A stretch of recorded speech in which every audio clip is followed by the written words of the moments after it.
as a whole, not the biosimilar segment, is set to grow at sort of 14% for 2006 to 2012, compared to the small molecule segment, which is going to be around 0.6%. And I think in certain markets it might even be negative. So a decade ago, there were only 2 monoclonal antibodies, and now there are more than 28 FDA-approved monoclonal antibodies. And so this segment is the fastest growing segment in the pharmaceutical industry and is set to continue. And biosimilars, monoclonal antibodies, might add to that. This is my attempt to say that there is a rationale to develop monoclonal biosimilar antibodies even in rich countries. So if you look at the table, we look at some of the cost of Avastin, Herceptin, Enbrel, and look at the penetration even in the US market, which is reasonably rich. And Avastin, for example, which costs around $50,000 per course of treatment, and only 16% of the market is actually utilizing Avastin who are eligible for Avastin. If you go down the list, I think the most is used is Herceptin. So even the biotechnology or biopharma, whatever you like to call, is concentrated in the Western world, but the penetration is not that huge. Therefore, even in the US and Europe and other developed countries, there's a huge market for monoclonal antibodies.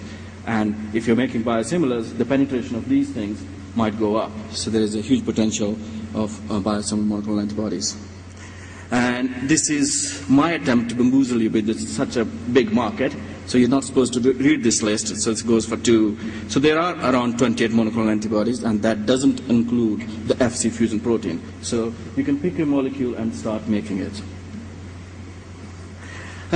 What's in the terminology? And I think Dr. Rakesh touched upon biobetters, but you will hear some of these terminology, biosimilars, people calling biogenerics, but according to the EU legislation here, you can only call it biosimilars, it's not biogeneric, and we'll see what happens in the US.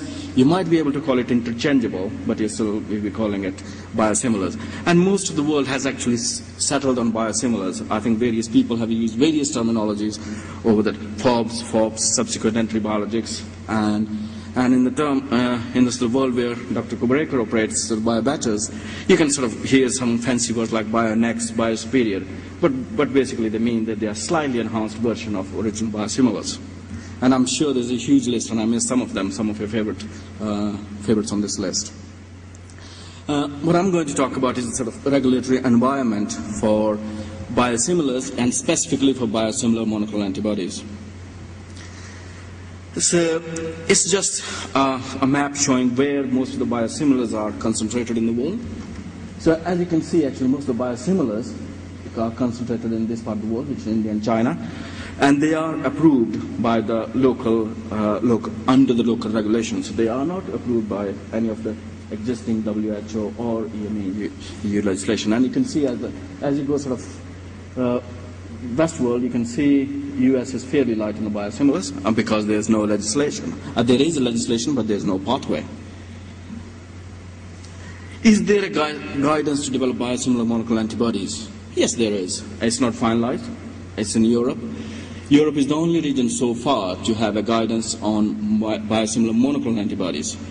Actually, the guidance for monoclonal biosimilar antibody existed, and that's within the existing 2 legislations. And one of them is the one biosimilar legislation of 2006, and then one of the quality guidelines of monoclonal antibodies. So, but there are certain issues which were not addressed in those guidelines, and that is the comparability issues. And some of the guidance which EMA has just published in the draft guidelines, they address those couple of issues, which is immunogenicity, comparability, and extrapolation. These are some of the issues which we're going to touch upon as we go.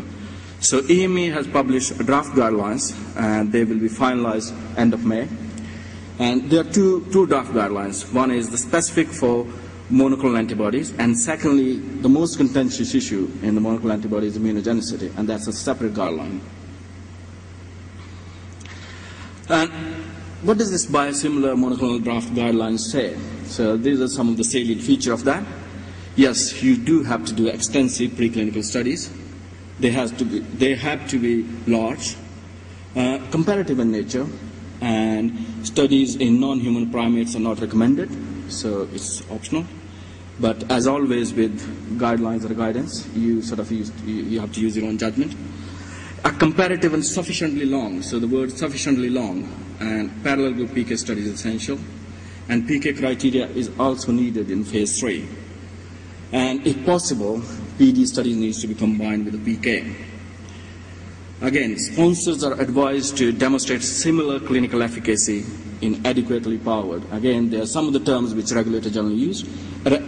Adequately powered, so you obviously have to seek guidance from case-by-case basis from EMA. Group comparative clinical trials, and preferably double-blind studies. And hard endpoints, here I'm taking the example of oncology, like overall survival, progression-free survival are not recommended, but they should be recorded if possible. So surrogate marker of efficacies like overall response rate can be enough in these cases. But on the safety side, pharmacovigilance and risk management system are going to be very, very onerous, and even more onerous than the originator drugs. And extrapolation of the data is allowed, but in certain antibodies it's going to become very, very difficult. If an antibody works by two different mechanisms to indication, and one antibody is rituximab, where in RA and in oncology, two mechanisms are purported to be working. So I think it will be highly unlikely that if you develop in oncology, you can actually extrapolate to RA. So that is the case in EU in terms of regulations. There are a lot of EU is the leading light in biosimilars, and most of the guidelines, pathways which are approved around the world have contained some elements of that thing. There are a lot of GCSF and EPO has been approved in Europe, but like Dr. Rakesh touched upon earlier, the overall penetrations of biosimilar EPO and GCSF in the EU is actually at best moderate, and in Europe it's quite patchy. So it varies from country to country. It's very good in Germany. It's reasonably followed by UK, but in other countries it's very patchy. So it all depends on the healthcare system of each country. So we tend to lump Europe together in terms of regulations, but I think when it comes to pricing and reimbursement, I think they're very different beasts. But others, we talked about Europe, but others are following. So they are, I'll come upon to the US. So some of the comparability studies in various cases where will be required, in the US, possibly yes. And safety, yes. Efficacy in one indication, acceptable, again depending on the mechanism of action. Extrapolation, potentially, and RMP, again this will be one issue where biosimilar manufacturers or even biobattery manufacturers had to pay very, very, very close attention, because that will require a lot more